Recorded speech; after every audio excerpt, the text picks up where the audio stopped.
बाबा? अरे बाळा, हे असं शोधणं अवघड आहे. काय अवघड आहे? तू सांग ना ग मा. बघ, मी शोधतो. दिदे सांग त्याला त्याचे बाबा कसे दिसायचे. पण मा, त्यांचं नाक कसं होतं? तुझ्या बाबांचं नाक मोठं होतं, सरळ धारदार. आणि होत आणि चेहरा धनुष्यबाणासारखी ओठ होती तुझ्या बाबांची, आणि त्यावर मिशी. खूप रुबाबदार दिसायचे तुझे बाबा. आणि आता कसे दिसतात? आता नाही ना माहिती कसे दिसतात ते. ठीक आहे, आता हे अशी दिसत असणार. मी काढतो आता पुसलं तिथलं.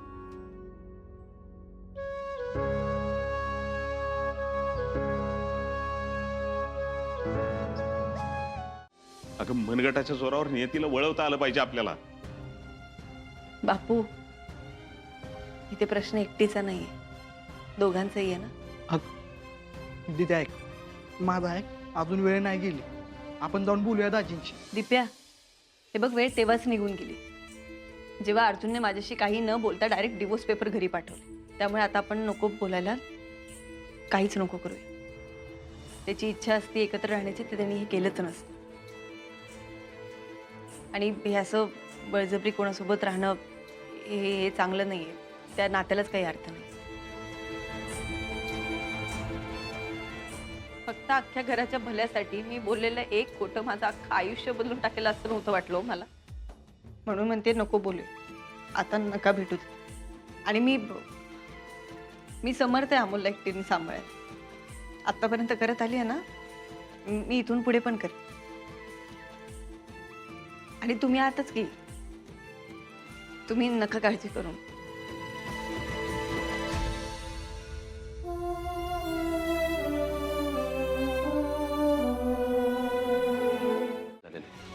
पण एक गोष्ट मी तुम्हाला खात्रीने सांगू शकतो, ती आमच्यामध्ये कधीच येणार नाही.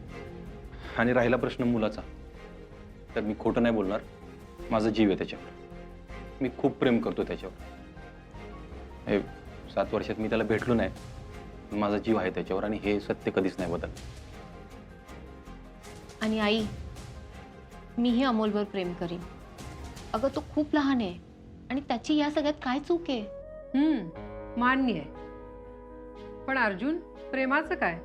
माझी मुलगी तुझ्यावर प्रेम करते, तू करतोस का तिच्यावर प्रेम? काकू, माझ्यासाठी प्रेमाची व्याख्या आधी वेगळी होती जरा. आता माझ्यासाठी प्रेमाची व्याख्या ही आहे की आर्या माझी, माझ्या घरच्यांची, सगळ्यांची मनापासून काळजी घेते. ती खोटं बोलत नाही, आणि माझ्याबद्दल सगळी माहिती असताना पण ती माझ्यावर एवढं मनापासून प्रेम करते. त्यामुळे हो, माझं आहे प्रेम तिच्यावर. मग उद्या तिचं प्रेम कमी झालं तर? नाही काकू, असं नाही. एकदा केलं की केलं. आणि कसं आहे की जोडीदारामध्ये 50-50 असावं, तरच ते नातं बहरतं फुलतं, असं काही नसतं मला असं वाटतं. म्हणजे कधी ती कमी पडेल, कधी मी कमी पडेल, आम्ही एकमेकांना सांभाळून घेऊ. कसे दोघांचं मिळून 100 झालं ना, की आयुष्याचं गणित जुळून येतं. वार या, तू पडवून ठेवलेलं दिसतंय. नाही आई. अर्जुन, तू एकदम मस्त उत्तर दिलंस बघ. म्हणजे आई बँकेत कामाला आहे ना, त्यामुळे तिला असं गणिती भाषेत उत्तर दिलं ना, म्हणजे समजावून सांगितलं ना, की तिला ते खूप आवडतं. ठीक आहे, ठीक आहे. त्यामुळे मुलगा पसंत आहे मला. तुम्ही आयुष्यभर जर माझ्या मुलीची काळजी घेणार असाल तर मला लग्नाला काही अडचण नाहीये. मी आयुष्यभर आर्याचा नीट सांभाळ करेन. तिला कधीच कुठल्याच गोष्टीचा त्रास होऊन देणार नाही. खरंच मी तुझ्यासारखा दिसतोय का जयशा? आता ते तुला भेटल्या वेळच कळेल मला. पण तू कधी भेटणार मला? नाही, आता मीच तुला शोधून काढेन. तू कुठेही असू दे, काही करत असू दे. आता मी तुला इकडून इकडे माझ्याकडे आणि माकडे आणणार. आणणार म्हणजे आणणार. सगळ्यांनी तोंड गोड करा मग आता. हो, पण आमची एक इच्छा आहे. लवकर साखरपुडा करायची ना, करूयात की. अरे वा, हे छान झालं. हा, आता तोंड गोड कर अर्जुन. उठ उठ उठ.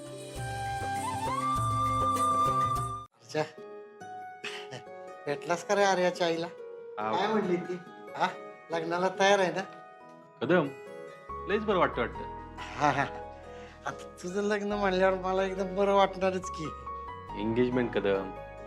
तेच र, त्याच्यानंतर लग्न आहेच की लगेच. हा, कधीचा काढला मुहूर्त? 2 दिवसांनी. अरे वा, आता तर अजून बरं वाटतंय बघ मला. कदम लय खुश होऊ नका बरं का.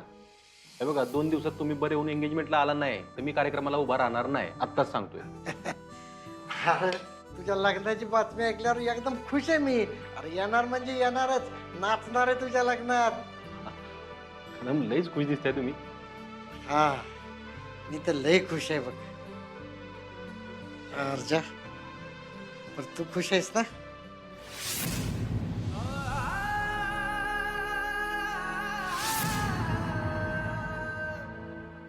हा, तुम्ही खुश तर मी पण खुश आहे ना. अरे, मी तर खुशीने एकदम ढगातच आहे. मी खरंच खुश आहे कदम, लय खुश आहे. फक्त तुमच्यासाठी कदम.